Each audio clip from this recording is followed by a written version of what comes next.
السلام علیکم دوستانو، امید لرم چې روغ جوړ به او د ژوند په مزو کې به ملګرو. نن چې زه کومې ویډیوګانې تاسو ته پلی کوم هغه زما زړه نه غوښته چې داسې یو بابا هغه زه تاسو په مخ کې د هغې ویډیوګانې پلی کړم. د دې نه مخکې موږ هم یو بابا هغې باندې یو څو ویډیوګانې کړې وې، نو بیا په خپله هم ډېر زیات زه خفه وم ځکه چې مشر و ماله ترې حیا راتله.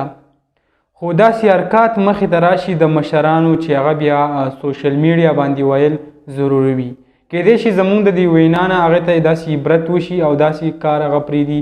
نو راځو د بابا یو ویډیو طرف ته تاسو په خپله دا ویډیو وګورئ او بیا پرې سوچ وکړئ چې آیا د دې سره په دې عمر کې داسې ویډیو خوند کوي او که نه. نو دا ویډیو وګورئ بیا پرې وروستو خبره کوم.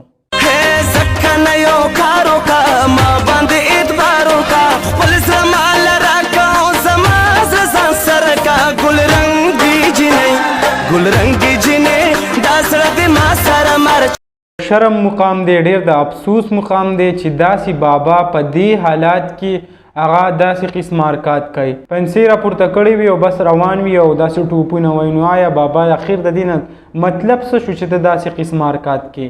راځو یو بلې ویډیو طرف ته د دې هغه هم وګورئ.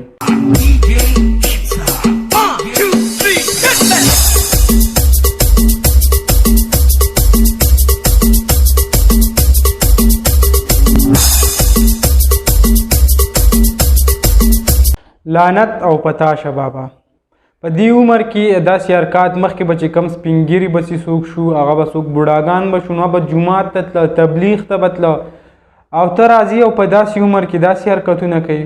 نو د دې نه زموږ هغه نورو باباګانو کم نور سپین ږیري دي هغو ته هم دا خوند اخیستی دی او هغه هم په ټیک ټاک راپاسي او داسې قسمه حرکات کوي. د یو بل بابا ویډیو هغه زه تاسو ته پلی کوم، د ده دا 5مه 6مه ویډیو ده چې هغه هم راځي او داسې ډانس او داسې قسم حرکات پکې کوي. نو هغه هم وګورئ. آج پھر تم پر پیار آیا ہے، آج پھر تم پر پیار آیا بڑے نو چې تاسو په خپله دې بابا ته سوچ وکړئ چې آیا ښه مزیدار ږیره نور ټوپۍ هر څه برابر دي، په تبلیغ کې د تلو وتلو دپاره دې سره ښه وخت هغه شته دی، بوډا دی، سپین ږیری دی، سبا له به په دې حالاتو کې مړي. نو آیا بیا به الله تعالی له د په آخرت کې به داسې جواب ورکوي؟ نو داسې حرکات دا کم بابا مخکې مونږ په یو ویډیو په بل بابا کړی وه کم چې وایي زما 4 والونه د زړه بند دي. د دې نه علاوه اوس دا بل دی نو دې یو ټرینډینګ هم شروع کړلی وایي چې زما په ټیک ټاک کې دا ټرینډینګ دی، دا کم حرکات چې دا کوي دا پنسې راپبره کړي او بس منډه کړي او روان وي ټوپونه وایي چې دا زما ټرینډینګ دی په ټیک ټاک کې. او د دې د وجې نه نور کسان هغه زه هم متاثره کوم چې داسې قسمه حرکات هغه هم شروع کړي. نو ډېر د افسوس مقام دی. راځئ دا بله ویډیو هم تاسو د دې وګورئ.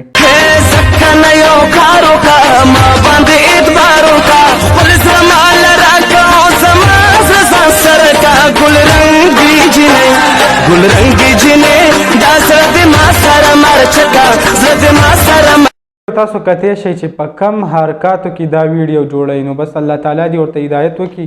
د دې نه علاوه راځو د دې یو بلې ویډیو طرف ته هغه هم وګورئ.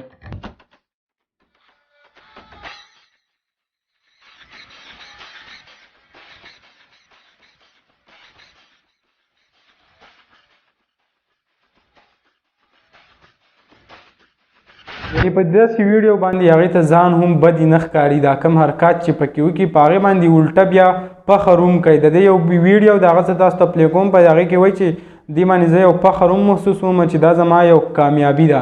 نو هغه ویډیو طرف ته راځو هغه هم وګورئ. علیکم، میں یوسف پٹھان مسبوڈا 770 سید سرور شاہ بھائی. دې اپیل دې نوم ته هم وګورئ، مس بوډا 007 که 007 داسې یو نوم هم یې هغې ځان له ایښودی دی چې په دې باندې زه به پېژندلی کېږم او بس دا مست بوډا هغه ورسره دی. نو نور څه وایي؟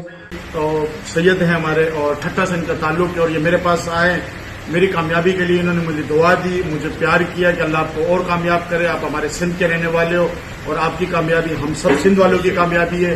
تو میں آپ کا بڑا شکر گزار ہوں شاہ صاحب کہ آپ آئے میرے پاس اور آپ نے مجھے کہا اور مجھے بہت مزہ آیا کہ آپ مجھے سپورٹ کر رہے ہیں اور یہ مجھے بہت سپورٹ کر رہے ہیں شاہ صاحب. اور میں آپ سب کے مسله هم دغلته ده چې مونږ تا سپورټ کوو نو د هغې وجې نه ته مخکې دا قسم حرکات کې که په تا باندې مونږ لایک او کمنټ نه درکولی نو داسې حرکات به بیا ستا نه وو. خو بس افسوس دا هم دی چې کمزوري هم زمونږ دا کمنټس او هغه مونږ ته په خپله سپورټ کوو نو د دغې وجې نه ته داسې روان یې. बहुत अच्छे इंसान है और इन्होंने मुझे लाइक किया है और मेरे पास चलकर आए. ये पहले शख्स है सिंध के जो मेरे पास आए. शाह साहब तो मैं आपका शुक्रगुजार हूँ कि आप मेरे पास आए. जी सिंध सिंध वासी जी सिंध धरती जी. لعنت په تاسو دې دواړو شه چې داسې حرکات کوئ. بابا په اخره کې زه تا ته بیا یو میسج در کوم چې د داسې حرکاتو نه نور قلار شه. دا وخت ستا د دې حرکتونو نه دی. چېرته په جومات کې کښېنه، تبلیغ کې وځه، 4 میاشتې ولګوه، نو الله تعالی به درته د نیکي هدایت وکړي او د دې کارونه به په امن کې شي. په دې حالت کې ته داسې ویډیو جوړوې نو که سبا په دې وخت کې مړ شي نو آیا بیا به ستا سره کم عمل کېږي؟ نو الله تعالی درته هدایت وکړي او بس ته مشره زمونږ مشر یې په مونږ باندې ګران یې. زمونږ یو قدردان نور کم مشران چې زمونږ دي ته هغو ته وګورئ هغه داسې حرکات کوي. نو جی ملګرو دا د دې بابا دپاره یو میسج ما ورکوو. نور داسې زمونږ سره مقصد په دې ویډیو کې نه و. نو که ویډیو مو خوښه شوي ویډیو لایک کړئ او که په چینل نه وی چینل سبسکرایب کړئ. ویډیو مخکې شیر کړئ چې بابا ته ورسي او که د دې ویډیو د وجې نه هغه داسې حرکات پرېږدي نو زمونږ دپاره به یو غټه خبره وي. ډېره مننه د کتلو. والسلام.